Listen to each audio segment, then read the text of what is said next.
you don't.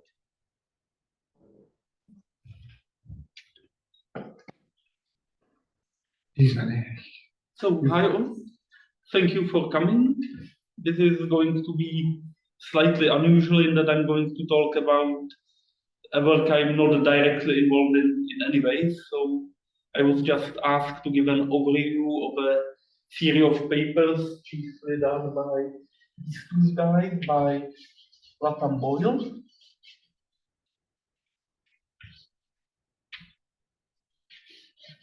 and especially Turok,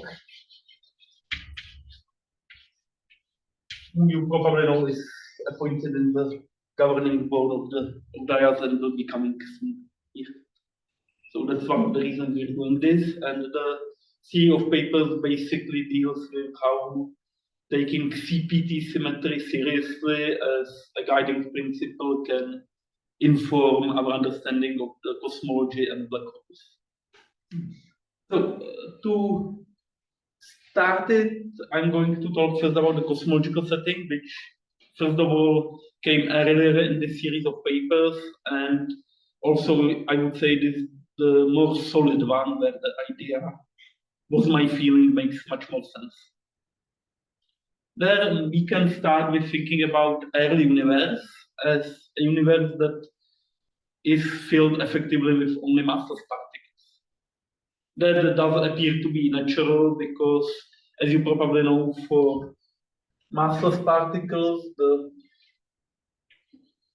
density for the radiation falls as 1/8⁴ to account for that shift, whereas for regular matter, let's say for dust, which is typically it falls as 1/a³, meaning in very early universe the radiation will play much more serious role because it hasn't decayed so much, and most likely the early universe was strongly radiation dominated. So we can, for this early universe, completely disregard the metric contribution, and we can also disregard the cosmological constant. And Marek, maybe you should say what A is. Oh, it's the scale factor of the universe. I'm going to write an equation very soon. So, and also in this scenario, there is no inflation period necessary, the way they argue, meaning we have no scalar field needed for that to happen, to be facilitated. So, no inflaton, meaning really the dominant early universe behaves like this. That's the starting hypothesis. When you say early universe, do you mean like pre-CND or pre like 1 second? 1 second. I'm talking very close to the Big Bang. Okay, so then you can write the metric, the Friedmann-Lemaitre-Robertson-Walker metric for homogeneous isotropic universe in conformal time eta, and the form of the metric then is one that demonstrates conformal time. So we have a² eta being the conformal time minus the eta² plus, I will provide it in Euclidean coordinates. Of course, you can choose spherical or anything else, but I think we have such space-time, so this makes more sense. So this is just flat Minkowski metric, and we have a scale factor in front of it. Now, if in this case, if the scale factor goes to 0, it is very clearly just a conformal singularity transform, meaning that the conformal factor indeed goes to 0, making the metric ill-defined, but this internal metric works fine. So by a conformal rescaling, you would get a regular spacetime, Minkowski spacetime. Yeah, it goes to 0 at what value? At eta = 0, typically. I mean, you can set it up, but eta = 0. Now, the important thing that happens here new in the paper is demanding that this line element is CPT symmetric, meaning that when you have any tetrad element here, which is just the Minkowski tetrad element is multiplied by A. So I don't know, this one for eta, and we apply CPT transformation on it. So there is nothing that happened to charge conjugation or parity change because it's just geometric object, but the time reversal, of course, changes the time. So for invariance, we would require this relation that we change sign of the tetrad element. And because in the part the Minkowski metric here does not change sign like this, it means that it must happen for the scale factor. Meaning for this work. So what I meant here is this, but that implies actually that it's like this. Mu minus eta equals mu and eta for the components. Sorry, so what did you do there? You wrote out something? Sorry, I just meant that I wrote it wrong. I conflated two things. First, I wanted to say we want this to be CPT invariant, so no changes here. Yes, and then I wrote that it implies this. Right. Under the behavior under time translation. Sorry, that was. Can I just ask then about, I mean, the standard kind of CPT properties going right back to Pauli are able to make statements about spin, non-zero spin, and also non-integral spin, so you can have fermions and bosons. And one would believe at least that the Whiteman theories were CPT symmetric according to academic theory. So how does this depart, or how does this simplify? I mean, this is completely in agreement with that. It's possible. Yes, it is, but I'm just wondering. In agreement with it. It's in agreement with it, but then why do we get anything from it? I don't get to it. Yes. It's all in the behavioral scale factor. Yeah. We have to see, you have to give him a chance. Yeah. Yes, this is just standard. Yes, I know, but the Kronecker delta satisfies this. I looked at the papers as well, and I was a bit confused about the logical structure. Yeah, it is. I think what really happens, you have to take into account that you have kind of universe and anti-universe in positive and negative time.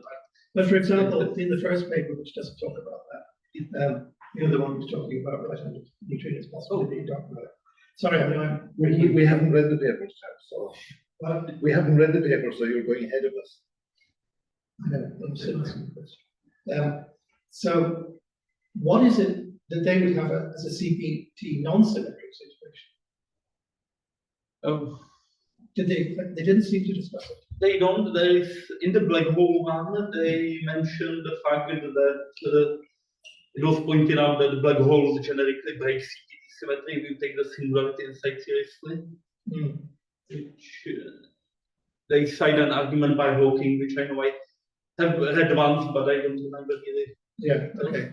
And for a universe, I think what they really mean here is the matter-antimatter parity specifically. Yeah. That I think. I don't want to derail you for too long. I'll get to it. So initially you have the definition there, CPT. Yeah. But now you change it to an equation. Is that right? Because previously you put minuses. That was a mistake. No, that was just a mistake. It didn't mean. Yeah. I meant this like CPT invariance. So what is the definition of CPT again? Because you say implies, but I mean, I can only understand that implies if I know. Yeah, so you apply the time reversal. Yeah. Basically, because these two are trivial for this. That time reversal is the minus sign. So you would have minus sign here and here. And if you wanted invariant, then it's this. But you don't have a minus sign on the right hand side. That's proposed. Okay, so what I think we can write it like this. This is the application of the CPT. This is just No, I don't. I disagree.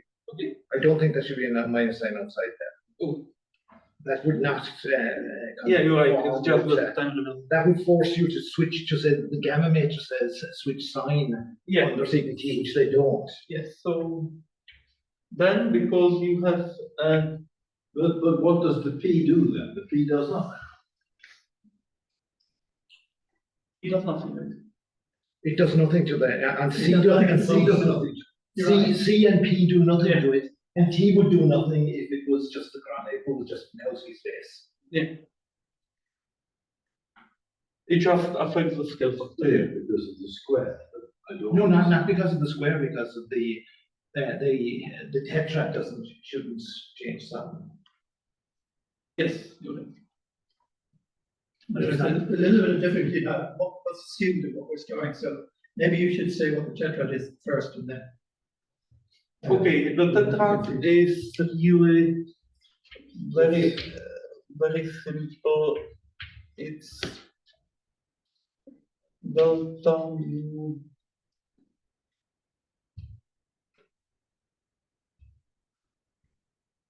No, You have to have I'm other thinking properly, indices. properly. Yeah, delta mu A is the right one. The Minkowski index must, or the tetrad index must be equal to space-time index to get a response, and here is the scaling factor, eta, Okay, like this. But what's the mu and A now?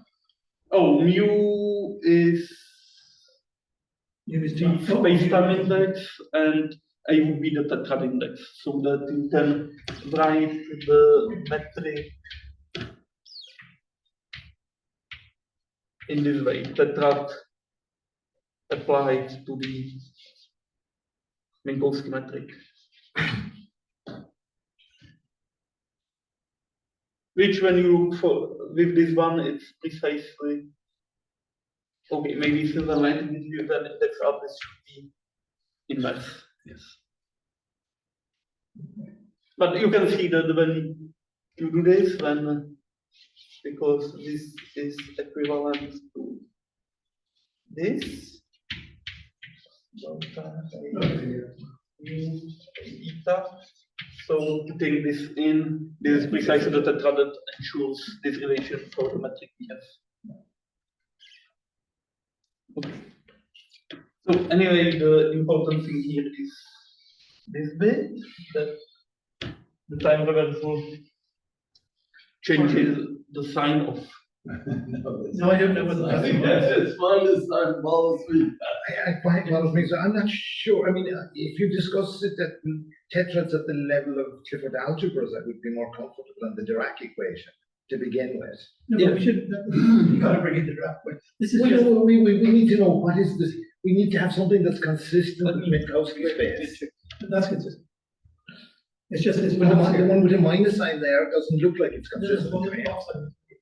Because I'm not quite sure about whether you've reinstated a minus sign there, that little fat thing, or is it? Never mind. Well, delta mu A does not depend on eta, so that's okay. No matter what you do. it's I mean, right. Well, except that when you take the E in there, E being delta mu A. Yeah, now you put Here's the what it- minus again, but that minus you don't want now. See, the problem is if I take Minkowski space, A is 1. Yeah. Oh, I get the y and my. Sorry? I get the minus. Sorry, I lost in it. The idea in which they use CPT symmetry is you have we have the universe like this expanding in both directions. This is the way time moves.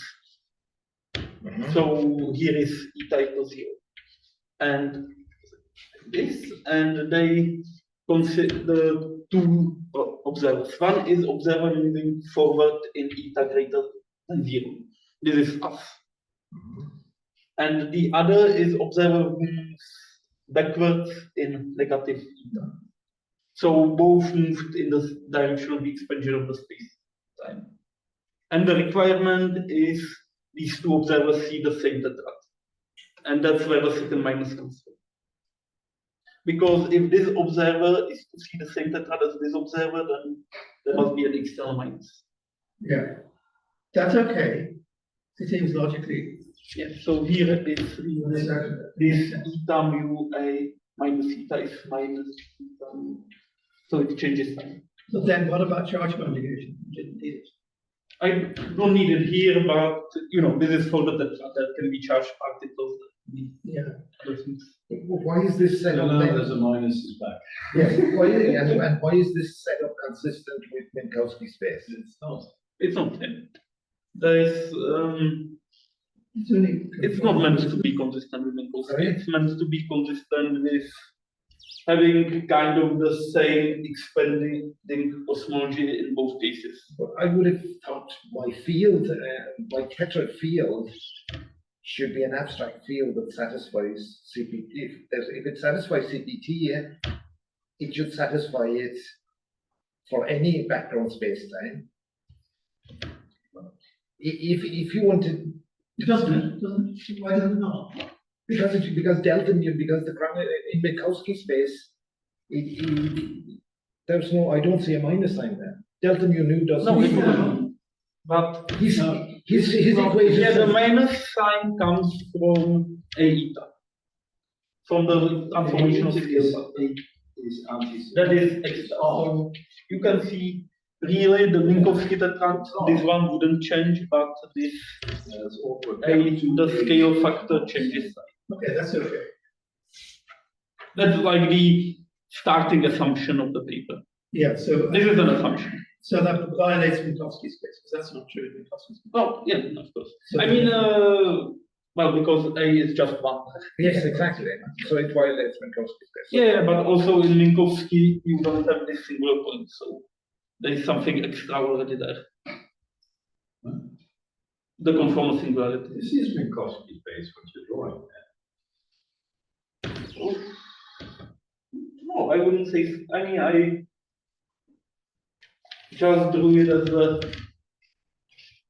like to show the kind of a bit. Don't see this as a Penrose diagram or anything. This is just the measure of a eta at various times. So this is how eta goes, and this is. No, that's the mod of A. Sorry? That's the mod of A. Where A is a length, is a positive length, so it has no sign. Oh.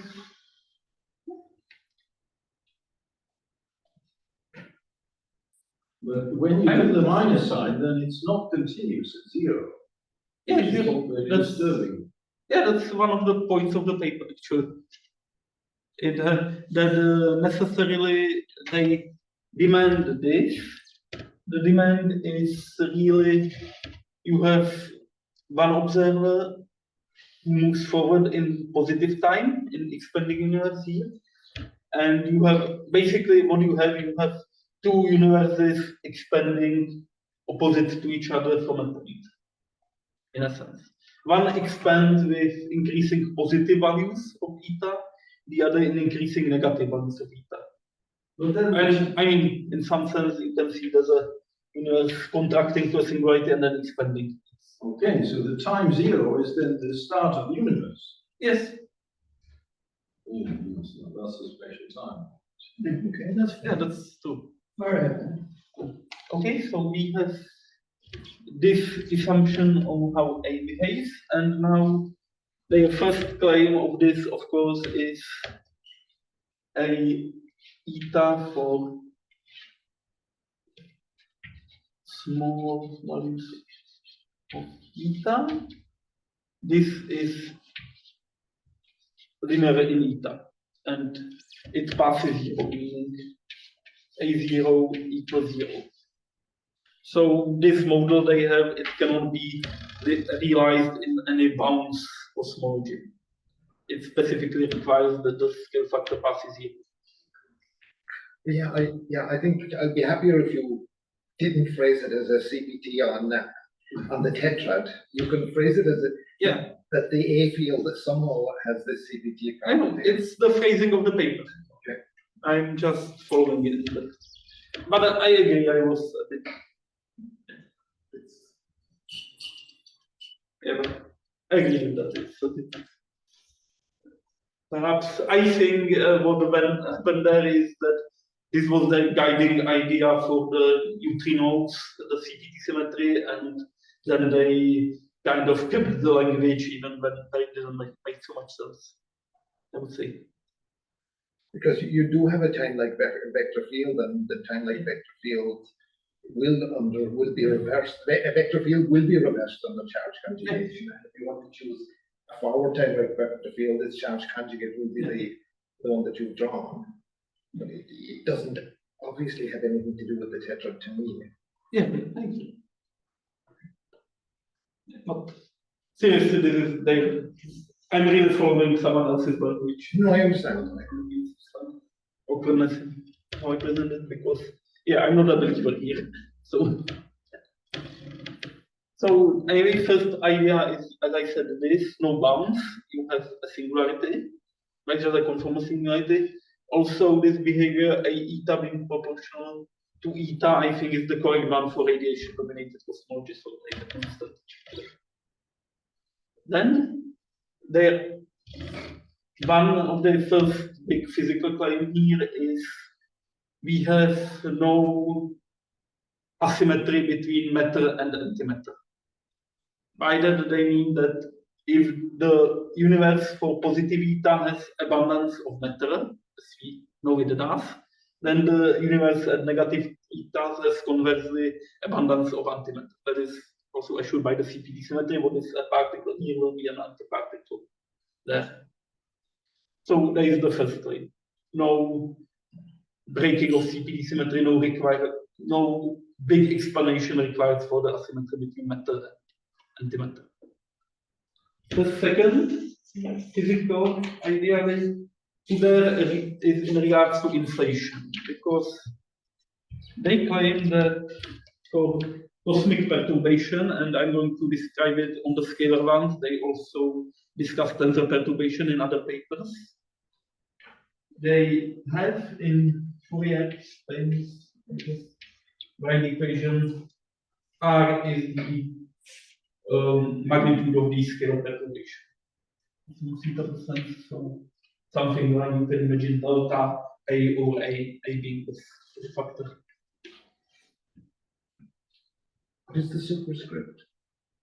This? Yes. That's derivative. Oh, I see. Just with respect to Fourier space.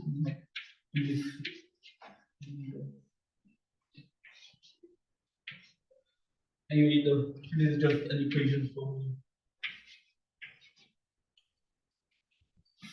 scale perturbation is not super important, but the point is this is just second order differential equation, harmonic one, and it has general solution in terms of sine and cosine, of course. So this K is vector.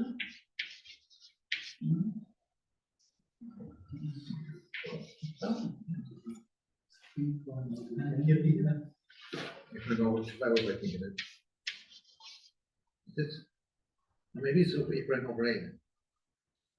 I don't know. Can you read out what is R first of all? R is kind of the scale perturbation, so Which is scale? Okay. something like this, let's say. Oh, yeah. It is And what's the two. handwriting there? 2 times what? Something over 12? Oh, that this is just a shorthand equation. Or that is equal to a squared times We see there's some coefficient there. about a prime 1 over double squared minus 1. So something connected with the deceleration parameter. Okay, and then what's Q? Or is that something else? This is that. No, That's that. that's there, but This is just CS, which is speed of the and what's the next thing? propagation of the perturbation, and this is K, that's momentum vector. We just did a Fourier transformation from X to K. Okay.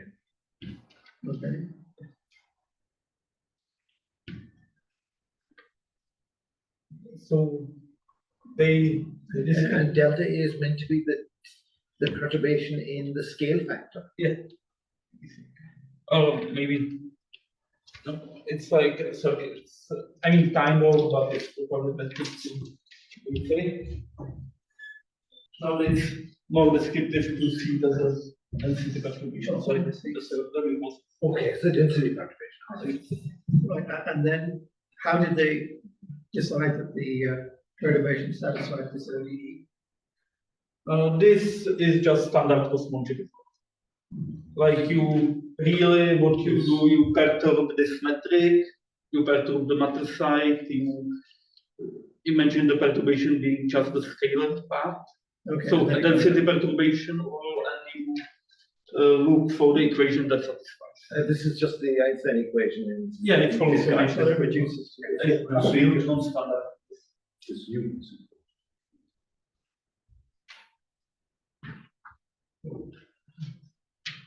The solution is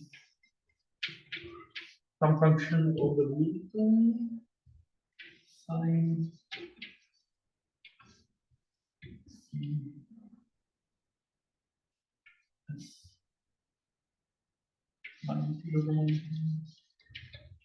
theta plus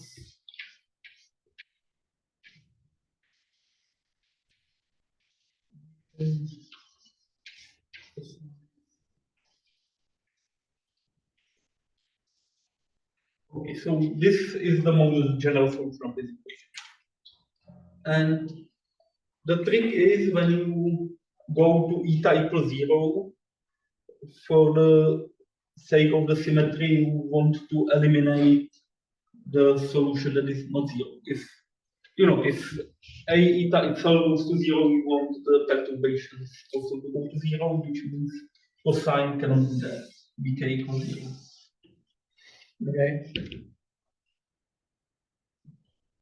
Because this bond kind of becomes singular. Yes, the A and B are independent. So what does this mean now? This is an oscillating universe? Not exactly, because usually, at least for me, the oscillating universe means you have a bounce, a regular thing. The universe becomes very small and then very big again. But here you really have a singular. you have a little oscillation about that. So if you have a sine, so that oscillates. Oh yeah, you mean like this? This is just the perturbation of the density of the radiation. So in other words, density oscillates around some. Yeah, but it like oscillates in space, not in time. Because this. Oh, it oscillates in time also. Yes. Like when this is spatial, this is time. So it has both. Yeah, so yeah, you have oscillating both have density. The important point being that this actually produces, at least claimed by authors, the same kind of oscillation pattern that was observed in the cosmic microwave background radiation. So, Just to go back to this oscillation, you Satisfactory if we move on to yeah,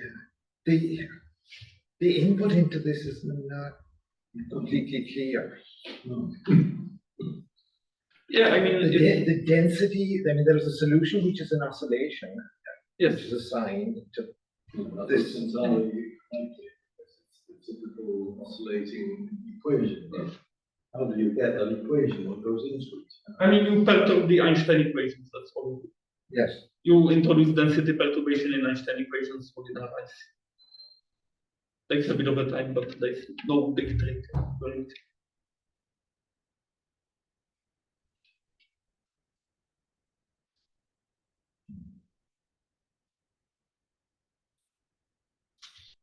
Well, somehow you get the Hubble constant in there. So the Hubble constant doesn't come automatically out of Einstein equation.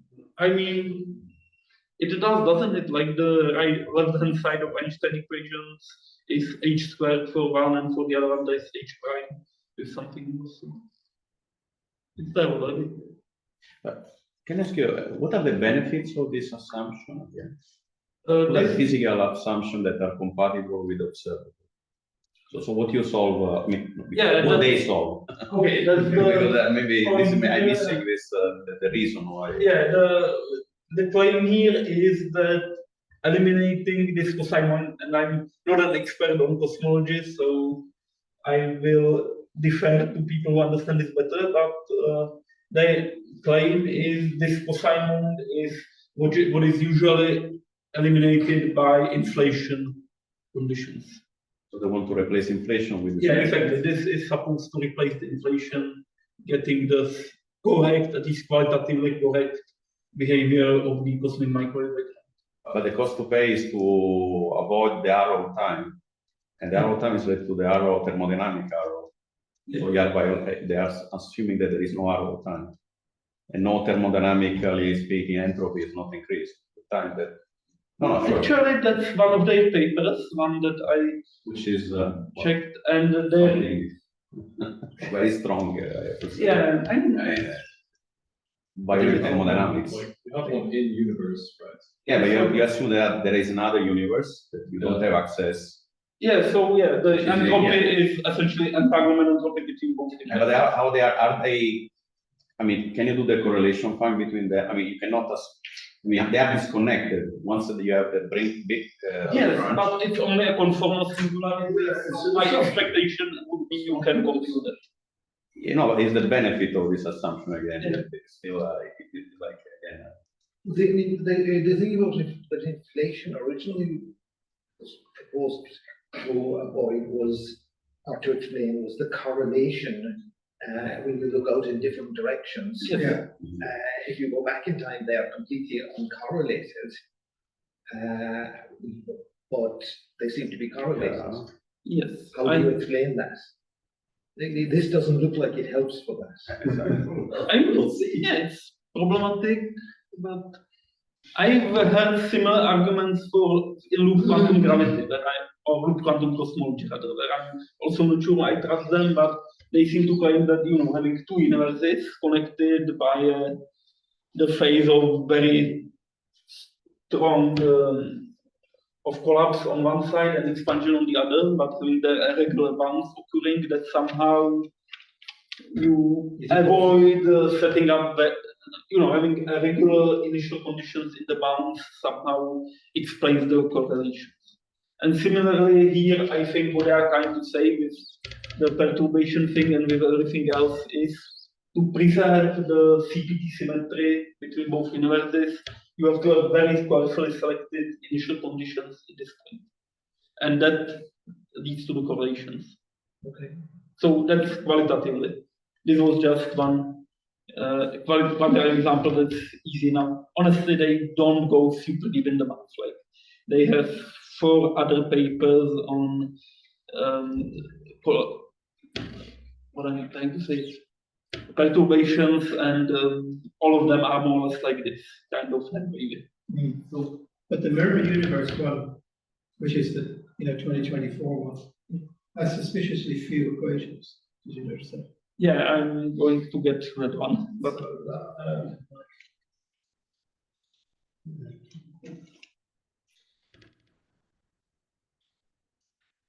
okay, so this is for cosmological perturbations and for just the cosmology geometry side of things. And now I'm going to, this is not the right one, this is the 34th one.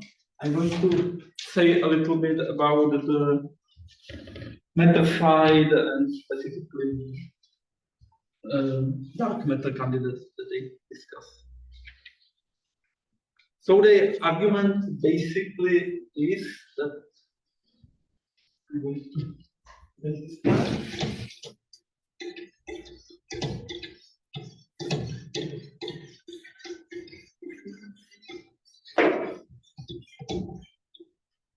if you have the two universes like this, it's for positive, it's for eta negative, then quite clearly the late time observers in either of them are not going to agree on the natural choice of argument. So for the observers here it's going to be some vacuum 0 plus, for the observers here it's going to be some 0 minus. And what they claim, and I think that is supported by calculations, is you will have some. I'm going to do this for a complex scalar field, for neutrinos, but the qualitative is the same. So the idea is that we have some annihilation and creation operators for the complex scalar field, and acting on the given vacua, they give 0. That's usually. Now, neither of these vacua for massive particles is CPT invariant. Basically, what they find is that CPT symmetry acting on one gives you something proportional to the other. So it kind of switches between this vacuum and this, which from this behavior of the scale factor kind of makes sense. Now, the argument, of course, is that here, near the singularity, the natural vacuum of the universe is the CPT invariant. So some vacuum is such that when you act on it, you get this. And they try to construct such a vacuum, and what they find is that there actually exists a whole family of them. In the sense that you have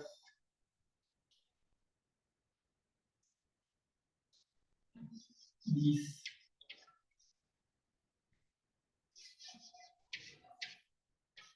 operators.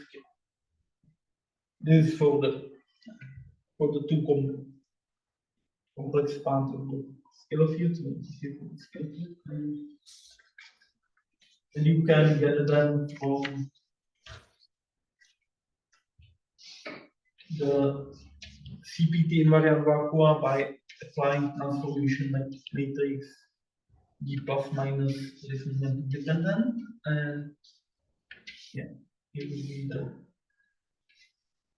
distribution and annihilation operators for the whole.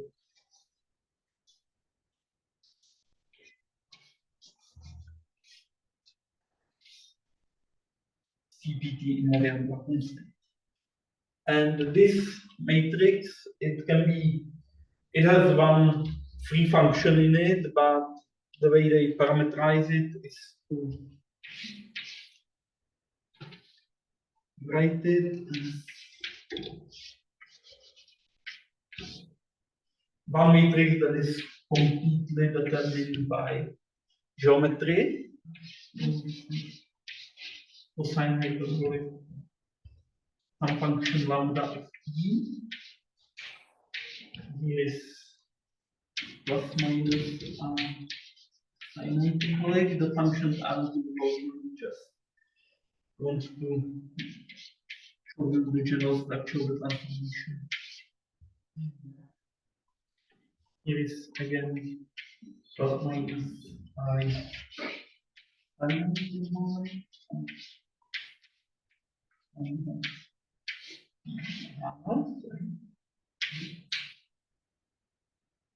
And this one is also half.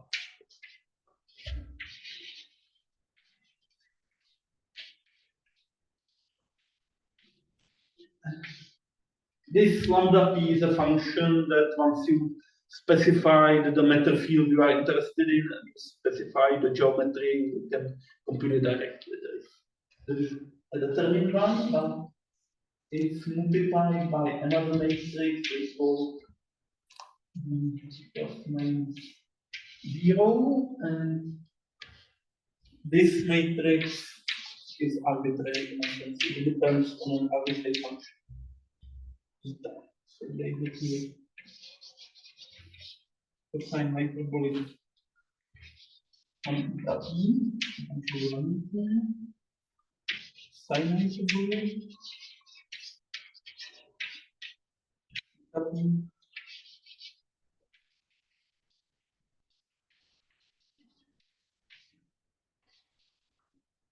this. What is mu? Sorry, Is that mu or eta? it's What is eta. mu? What is mu? I don't think I'm using mu. Well, that's eta, is it? Lambda, E, and eta.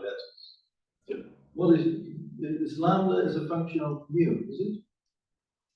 Oh, it's a function of P, sorry. This is Or P. is it v? Yeah, please. V is, Momentum. v is what? That's the momentum of the particle, free momentum.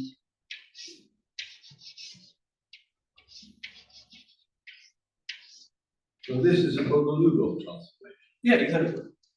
That's transformation from the CPT-Symmetric vacuum, the creation and annihilation operators, to the ones that are natural in the late or early times. So the point I wanted to make here basically is that we have an arbitrary function eta p that can be really anything, and therefore we don't just have one CPT invariant vacuum, we have a family of them, eta vacua, eta, and eta can really be any function of the moment. Which is not unknown situation, you have the same thing in the sitter in other spacetimes, but here they give argument, again, I think there is standard argument for choosing eta equals 0, so that this matrix is just identity matrix. So are you now talking about particles, or are you talking about, well, or are they I'm still talking now mass- about masses? massive complex scalar field. But I thought you started off by saying that you could disregard the mass because Yes. the radiation dominates. Yes, so the way this should be imagined is, because for massless particles, these vacua are themselves CPT invariant. There is no problem. But for massive particles, that is not the case. And therefore, the discussion needs to be done for massive particles. How it should be imagined, I think, is you have here, or near the Big Bang, some small concentration of massive particles, They have but to be negligibly small compared to radiation. But they have to be not their own antibody. So, yeah, exactly. They have to be not the, Otherwise, you don't get it. exactly. They can be much more. So here, the effect of these particles on gravity can be neglected. Like you can treat them as a test field on the radiation-dominated cosmological space. Yeah, I mean, the mass of them, as regards the evolution is irrelevant. Yes. It can play other roles, yes. But it can be. And the point that they're trying to make is that when you have small amount of these particles here, they will become an important effect in the late space-time. You're pointing to that cone of the light cone, but the singularity is the entire line there. You're It right. is not the cone, not the apex of that cone, Yeah, you're right. which is where the correlations, the problem with with the revelations. Yeah, so it should be more. It goes to minus infinity and infinity in that direction. You're right, of course. It's just this Well, the super simplified. depends on whether the universe is finite or Well, not. he's got a model here. This is conformal to space. Yeah, basically that's the idea. Minus infinity to infinity. Yeah, that's kind of the idea here. Basically, what I'm calling here is a sort of a causal diamond. Yeah, no, I understand. But there are many, I mean, the correlations that are about inflation, it's not at all obvious that It is not.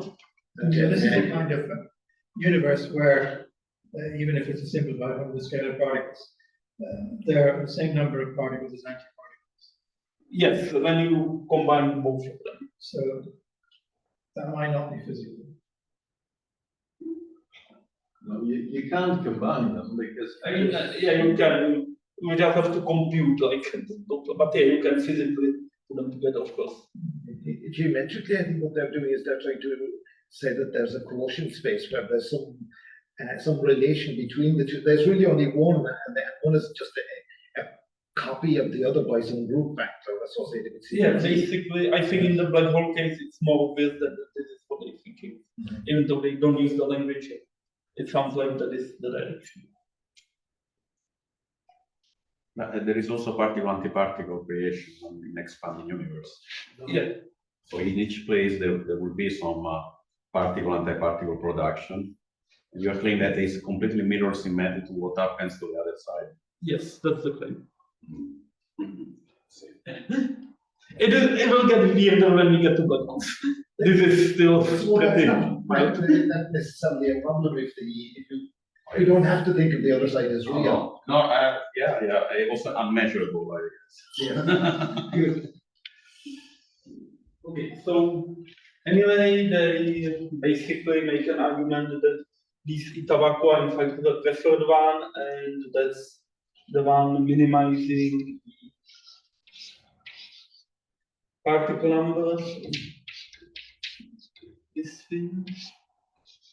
You mentioned that these other type of vacua exist in the sitter. Yeah. I think those are the alpha vacua you're referring to as. Yes. I expect. Yes. The thing about those is that they don't satisfy the Hadamard condition typically. I see. Yeah, so But there are ones that you can make that satisfy it.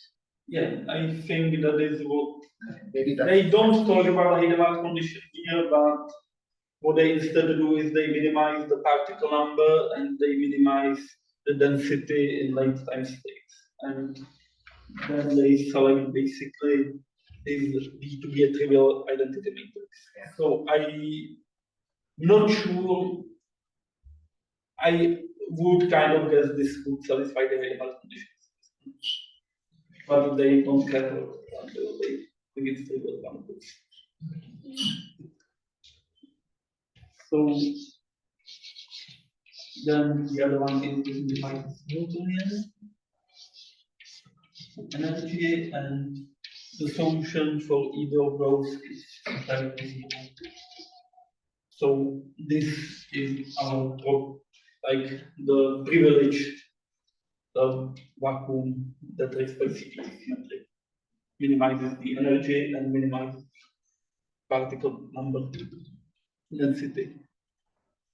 And now what they claim is, since this is the natural vacuum of the universe at every times, and this is the natural late time vacuum, and they are inequivalent, you have a Boyle transformation, so obviously there will be particle production.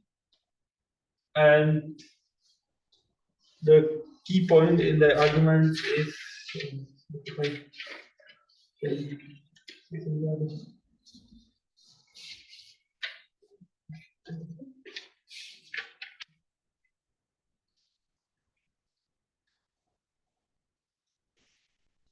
yeah, this part of the argument is honestly kind of buried in the calculations, so I'm afraid it would take a long time, and I don't even think I could do it in all detail.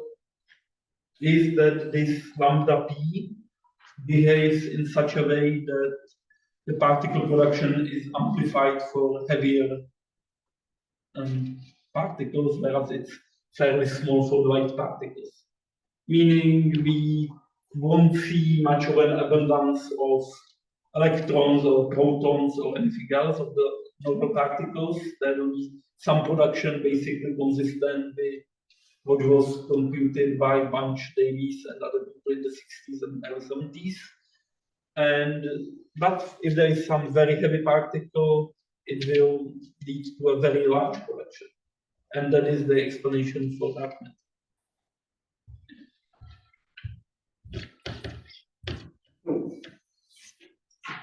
The idea for that is they keep the standard model, but they augment it by adding right-handed neutrinos. I just put the neutrino mass. So right-handed massive neutrinos. Yeah, massive. Yeah. So they're claiming that they are getting some matter antimatter asymmetry here as well, is that? Yeah. I think the claim is that there is no explanation within the model. I think the idea is that it just happens randomly after the singularity that there is some small fluctuation when the universe goes to the singularity and one of them starts evolving with abundance of matter, the other with abundance of antimatter. And there should be enough in that small fluctuation to account for the current abundances. Yeah, The they asymmetry. don't really say much about it. They just say if one universe has abundance of matter, the other will have abundance of antimatter. And honestly, it doesn't go beyond that sentence. Okay.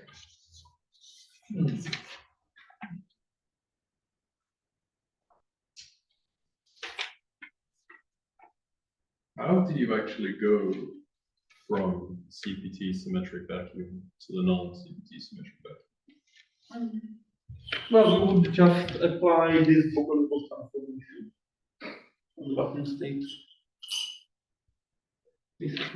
At the end of it, the CPT is violating the standard model simply because the counts, we know in the the Young Lee result, the parity is broken in the standard model. No, CPT is not violated. Well, sorry, If CP is violated and P is violated, mass CPT is conserved. So this is compatible at least with the right. So Yeah, I think The usual argument is that gravity breaks CPT. just gravity.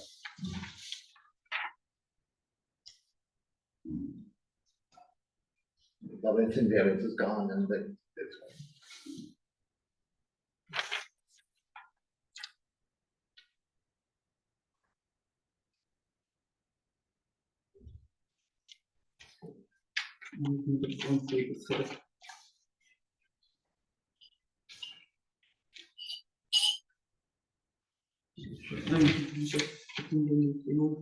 it's because there is the argument for the mass of the one of the right-handed neutrinos has to be very heavy for this to work, and the mass of it is supposed to be 4.8 times 10 to the 8 giga-electronvolts, so like there are hundreds of pentavolts, meaning for what they do is for this lambda, when it's formed for right-handed neutrinos, you compute how many particles are produced from early universe to our time, and then you just compare that with the predictions for dark matter, and from that you can constrain the result for mass, and you will get this very high number. The other part of the argument is that for this, So what is this number meant to be?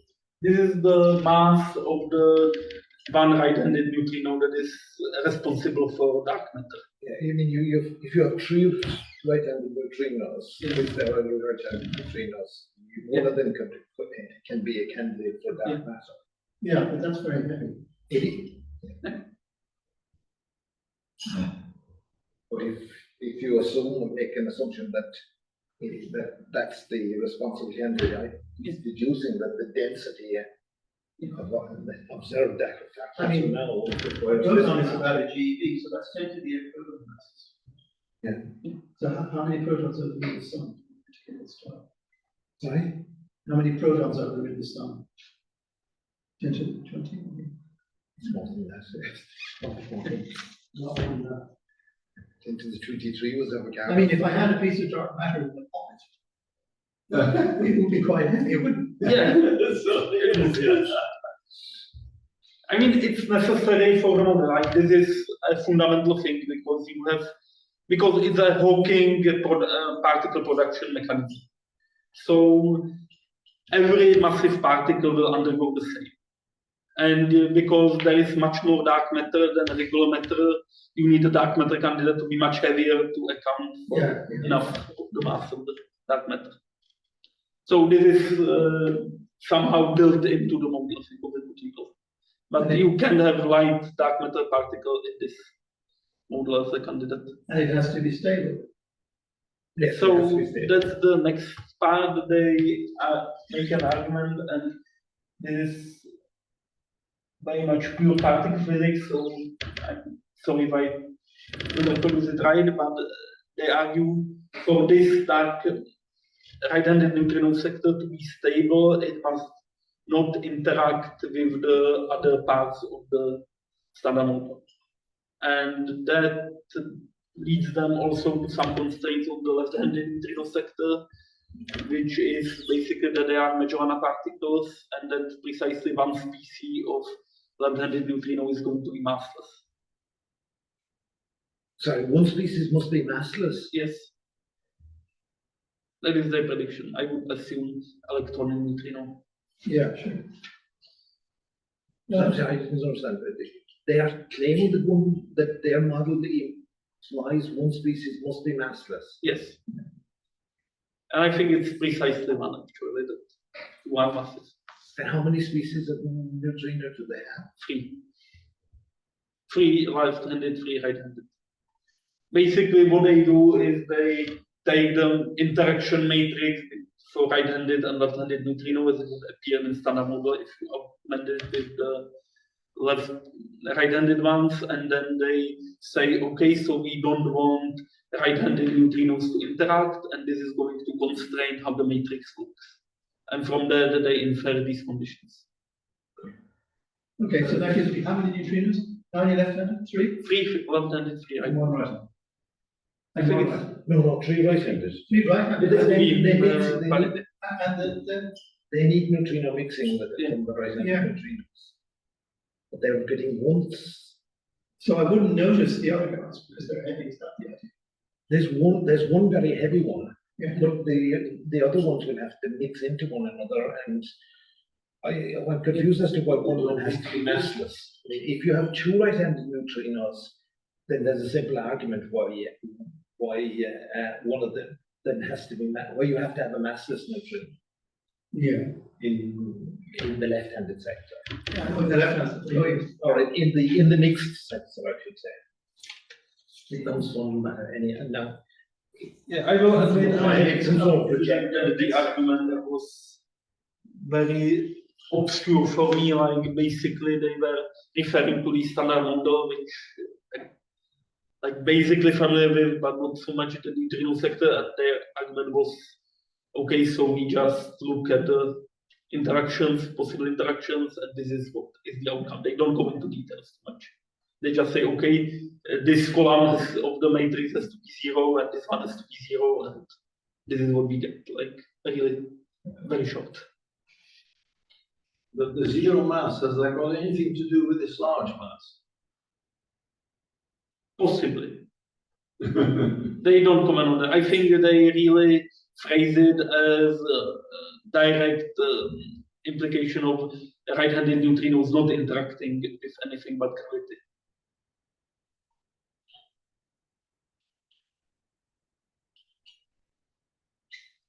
Anyhow, it has to be a fermion, that's clear. Yeah, of course. Because that's important. This is a very heavy fermion. And yeah, it's kind of strange that you have exactly one heavy particle in the whole model. Like this heavy. Yeah.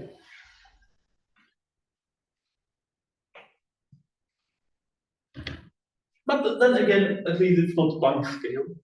Usually when you start doing these arguments, you end up with something Planck scale. Okay, so this is for the cosmology part. And now, if you felt it was a bit weird until now, we're going to black holes. They want to extend it to black holes as well. Sorry? They want to extend their set of ideas to black holes as Yeah. well.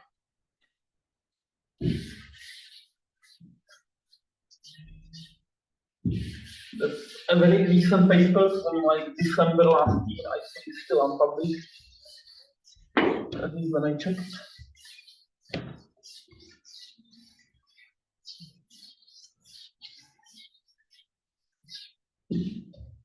And the idea of that paper basically is if, and I'll explain on Schwarzschild like more if you have.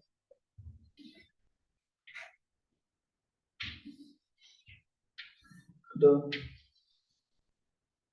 Kruskal extension, then what you can do instead of this is kind of, and this is just a cartoon, cut out the singularity part and identify the horizon. So what did you start with there? You started with 2 diamonds? You started with the standard. I started with standard Schwarzschild in Kruskal. Yeah, and then, You just identify the horizons, cutting out the singularity. Now, good news about that is that when you expand the metric, like close to the horizon, it will.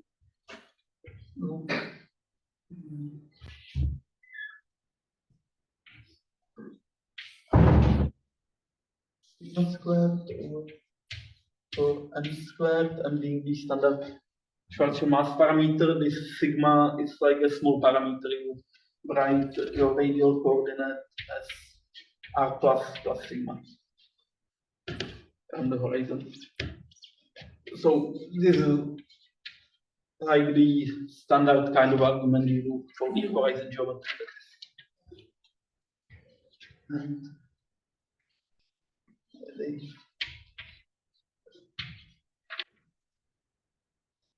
the metric.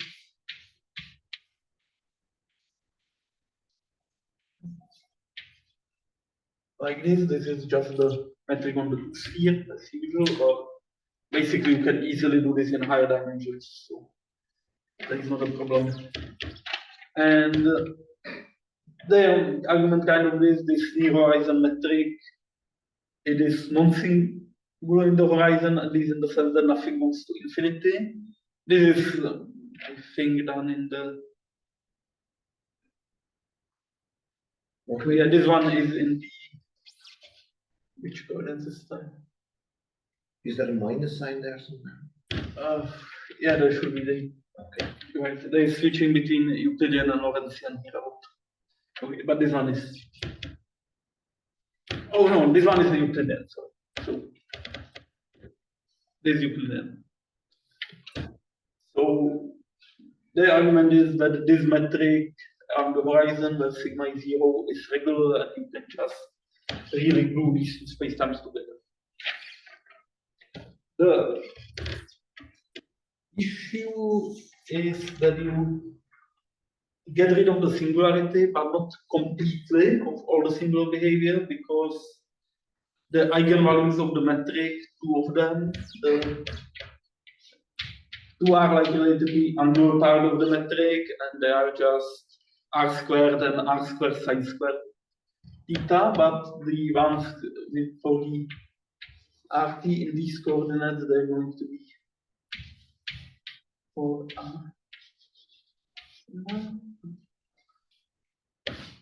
sigma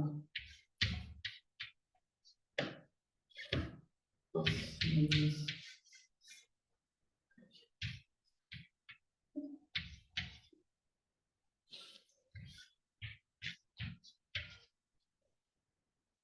plus sigma squared over m squared. And this for sigma equals 0 is going to be 0.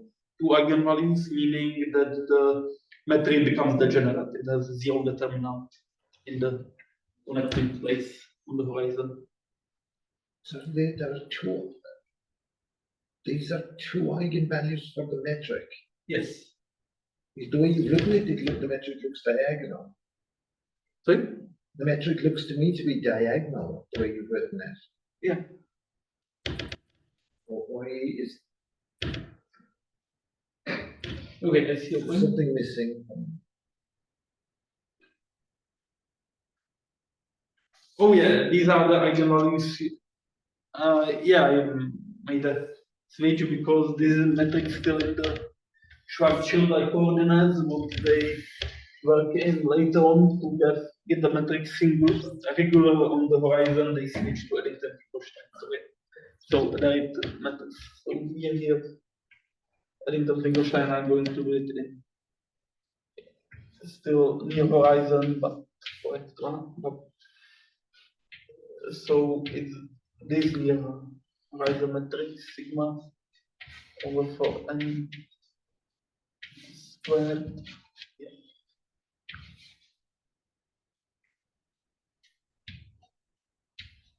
dv squared, and they use v plus minus for outgoing and ingoing instead of udx. Or usual plus minus, where they can write all of them together, sigma over 2 capital N and into capital N. D plus dv plus dv minus is the thing. Sorry? Yeah, go ahead, sorry. No. Yeah, it's d sigma dv plus minus and plus r sigma squared the sphere element like this. So there, this is the really right metric for the matching because it was in the previous. This is the one that is important. This is regular manifest on the horizon going through. You cannot analytically extend in these coordinates like you can in Pascal separation exactly because of the behavior of the eigenvalues. That the metric has zero determinant on the horizon. In Pascal separation there is no other one. But somehow they argue that instead of going to Pascal separation, it is better to stay in these coordinates. I'm actually not sure what would happen if they do it in Pascal separation. For me, it's an interesting question, kind of. Because I'm not sure, it looks like it would be better. You know, you can still do the gluing. I don't think there's anything wrong there. Anyway, the way they do it is they say at sigma equals 0, we match. And the way they draw it is like this.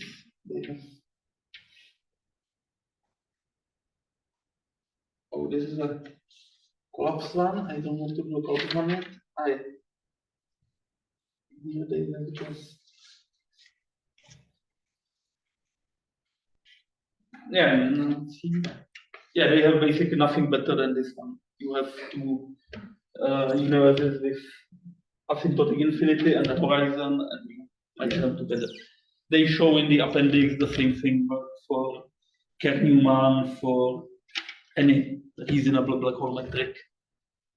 Maybe not tau-nut, I'm not sure they not comment on that. Probably once you get non-trivial topology, it can be more interesting.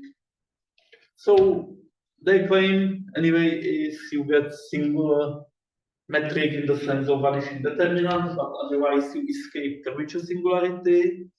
And they further claim you now have exact CPT symmetry, again in the same sense that it's when something falls inside the black hole, their idea of that is it is annihilated by an antimatter particle on the other side.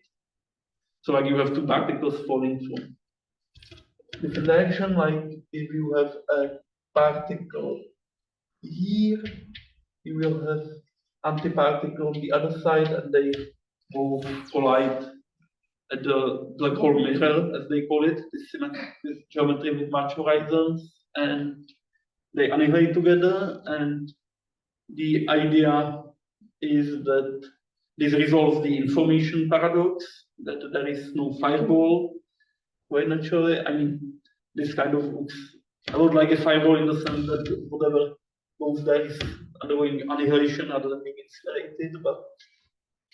So, yeah. So if I put my foot in the event horizon. Yeah, there will be an anti-food on the other side. That's the idea. I knew the issues need replacing. So that's. And what about Hawking radiation? I think the argument is that it can produce that, which it can, because Hawking radiation, that's kinematic thing. It's just a matter of having a horizon. Yes. This geometry has a horizon, so it will produce Hawking radiation. Right. And so my, I think the picture is you have particle and antiparticle on each side, and they kind of switch places. But then we have to see the radiation. Hawking radiation. Yeah. And what happens to the curvature of the horizon?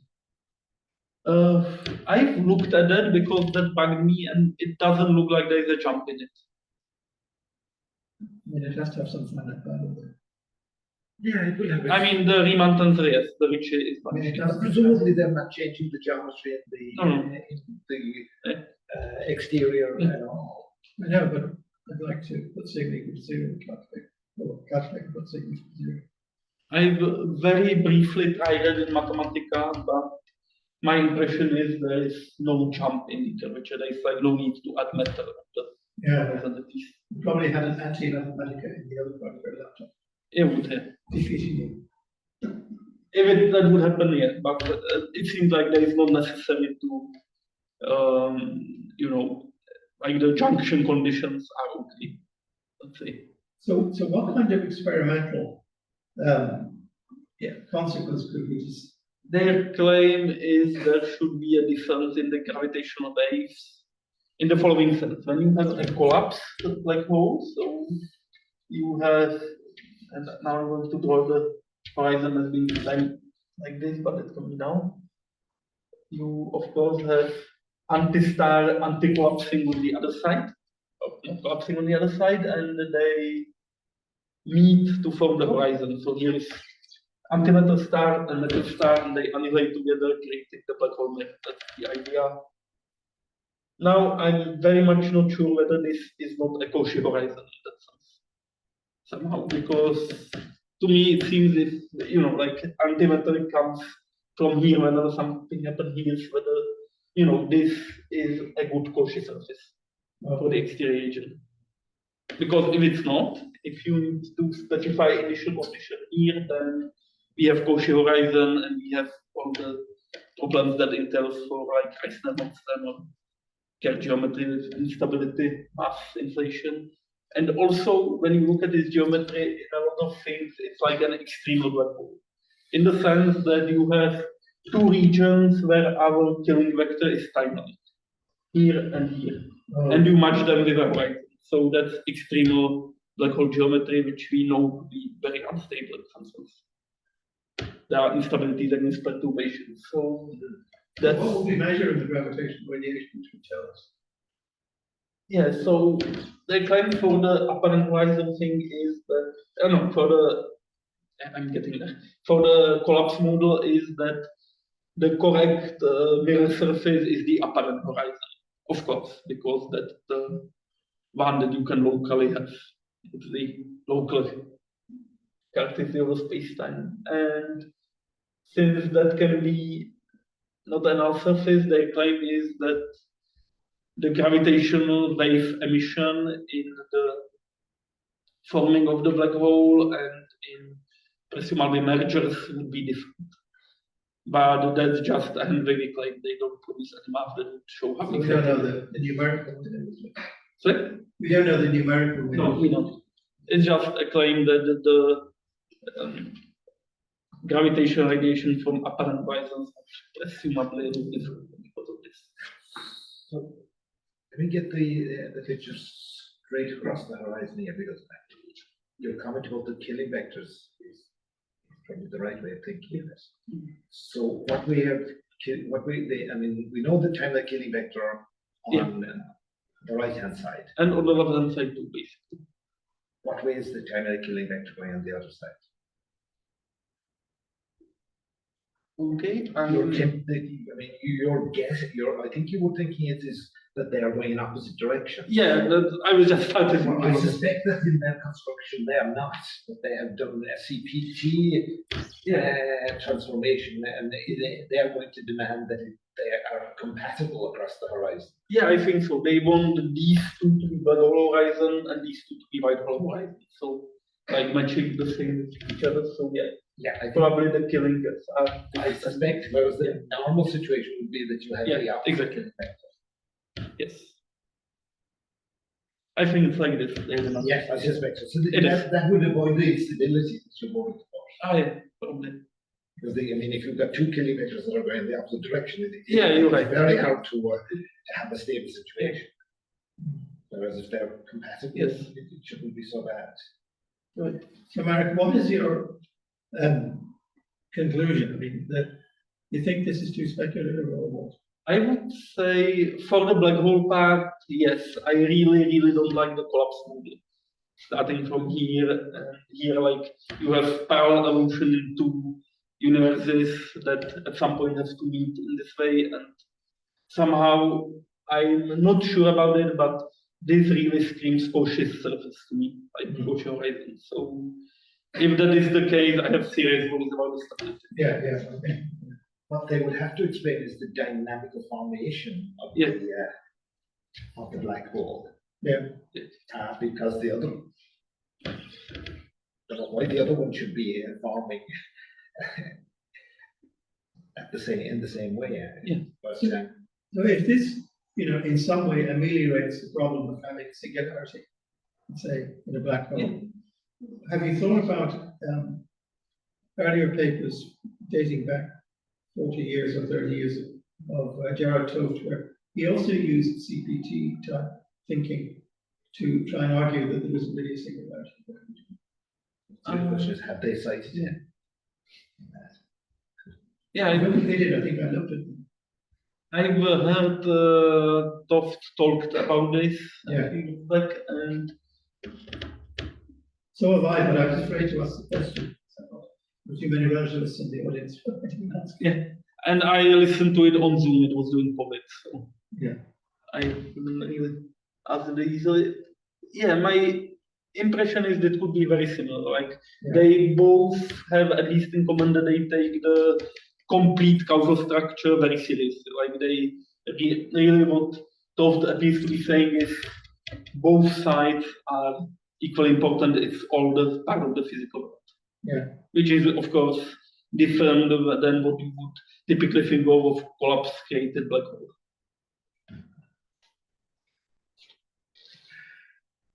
So in that sense, they are similar. Where I think the difference is that Toft includes this region as part of the argument, whereas they just do it together. Yeah. So you could consider, or one could consider, let's say, a universe where, there were no black holes. It didn't have to happen. But on the other hand, if there are black holes and there's this twin universe picture, which is strange. But the problem with whether there are black holes experimentally, so I don't know, it's hard to understand. And what about the singularity of a Big Bang? Because they have a Big Bang in the. Yeah, and they insist on that being singular. Yeah. At least in the Penrose sense, like a conformal singularity. Yeah. So they haven't got rid of that. Yeah. No. But they've got rid of inflation. Yes. Right. I'm not convinced of that. I don't see how they've got rid of it.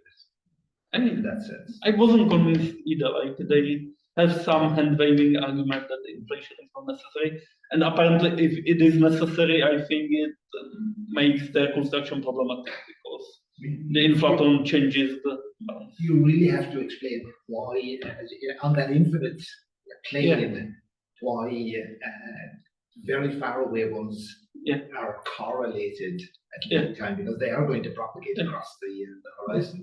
Presumably they can't. All that correlation got built in at the beginning. Sure, but presumably they can't unlike them.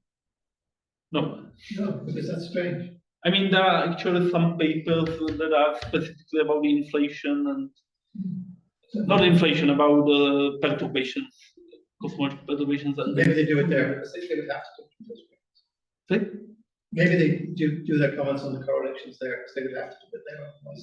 Yeah, probably. I can see that you can get the perturbations when look similar, but to explain why the universe looks similar when you look out in different directions. I mean, I think their argument would be the requirement of this symmetry between both universes very strongly constrains the initial conditions. Somehow. Then, of course, the question is if it doesn't constrain them too strongly. On the other hand, so, yeah. Okay. I found that very interesting. It's definitely like an interesting idea, and to say something in its favor, I would say they have very few ingredients. Yeah, and they claim to explain a lot. So at the very least, this can be ruled out rather quickly. yeah, Or maybe if it's proven, it's all the more impressive. yeah, it's not, yeah. So you certainly deserve applause. A lot of work to put in for somebody else's papers, but thanks very much.